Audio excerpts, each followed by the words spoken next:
किनार में यंदू से लगवावे छे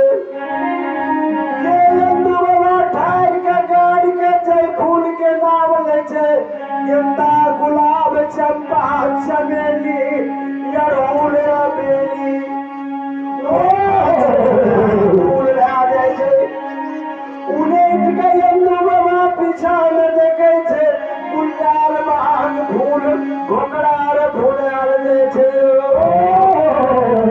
देवता के महिमा देख के बाबा यंदू नैना से नीर धारे छे कैसे धर्मराज हमें नहीं ध्यान दिया धर्मों के सिर पताल में रहे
ढट्ठी के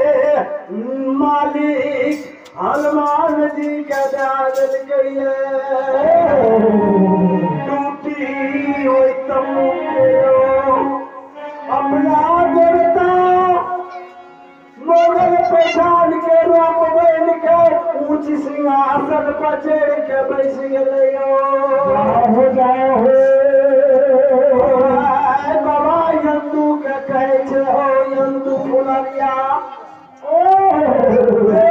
कुमेर भागले आय क्या कला कर देनी बोर में अगर जानी जाने छे या की सुत गले जुड़िया झाड़ में जा 64 बोन में जाके देखा बेनी कते छकते नहीं लिया बाबा यंदू जब देवता के पानी सुने छे त नैना से नीर ढारे छे समदर्शी बाबा सेना लाख के दूध पियल जदवंशी छे ओकर मोछ लागे छे जेना पान सिंह के छाती लागे छे धोलिया पाट सब केला लागे छे जंगिया लागे छे केला थमसन हमें ओकरा सोझा जे लेकिन सच बोले में उल्टा सीधा